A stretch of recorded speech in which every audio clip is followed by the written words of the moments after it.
Hey everyone, welcome to Wednesday's edition of Take 5. I hope your week is going okay. We're taking 5 minutes or so and looking at Jesus' words in Sermon on the Mount and seeing what relevance they have to our lives. How do you evaluate whether a sermon is good? I do, just simply because it's my life, and I have a hard time sitting, and maybe I'm out of town and I'm visiting a church. I have a hard time letting the sermon feed my soul. Instead, I put on my preaching prof hat and I start evaluating the guy. And I start listening to his stories. Do they make sense? Is his sermon logical? Is it accurate to the text? Is it keeping me engaged with him by his rhetoric? I've got all kinds of things that I listen to. What do you listen for? What to you makes a good sermon? Well, Jesus ends this sermon with a call, in a sense, to action, to doing. And in some ways, that's one of the places for a sermon to really shine. What are you supposed to do with this thing? There's a lot of sermons out there that have accumulated a whole lot of dry notes, and with one match would burn really fast because they're so dry. To be able to take the content of the text and of the sermon and then put it into action and put it into life, practical life, action life, is really important at times. And so that's where Jesus goes with this sermon. The aim of this sermon is to do, as you're going to see.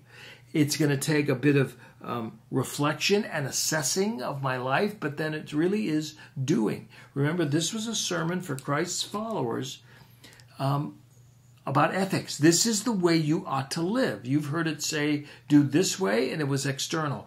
Don't murder, and I tell you, don't hate. There was a whole lot of ethics and involvement, all from the inside out. And now he's going to tell us as the listeners, unless you do what I'm telling you, my sermon has been of no benefit to you at all. And it will be of no benefit to you at all when life gets hard.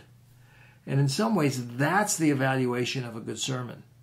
When your life is challenged, when life gets really difficult around you, are you able to take the Word of God and the sermons that you've heard internally, and are you able to, in a sense, do them, allow them to become the strength by which you live? Let me just read it and I'll walk through it. Matthew 7, verse 24. Everyone who hears these words of mine, okay, for a while now we've been hearing these words.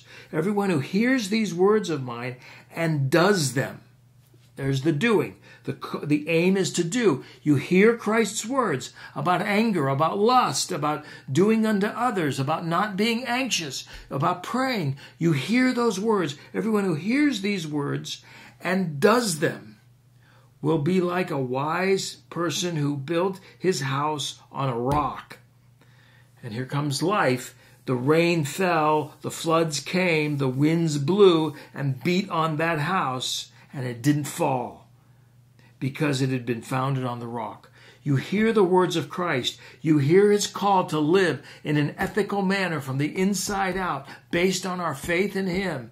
When you hear it and do it, storms of life come, you're going to stand because your foundation is solid. However, verse 26, everyone who hears these words of mine, we've been hearing them for a while now, and doesn't do them will be like a foolish person who built his house on sand. Whenever I hear that, I think of the Leaning Tower of Pisa.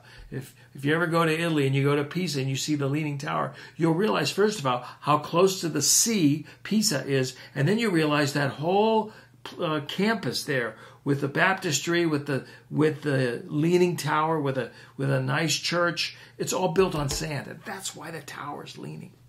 Everyone who hears these words and doesn't do them has built his house on the sand, and the rain fell, and the floods came, and the winds blew and beat against it, and it fell, and great was the fall of it. The proof's in the pudding of your life, of your Christianity. It's easy to be a Christian when life is easy. It's easy to be a Christian on Sunday morning for an hour and sing great songs and be in fellowship with other people. But what about when life gets really hard, when the rains come and the winds blow and everything's upside down?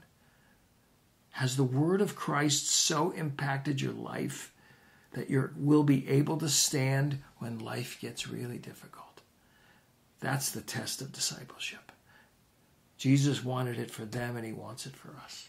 The point of this Sermon on the Mount is that our lives will stand in every difficulty that this world can throw at us, and even at the end as well. Everyone who hears the words and does them will stand.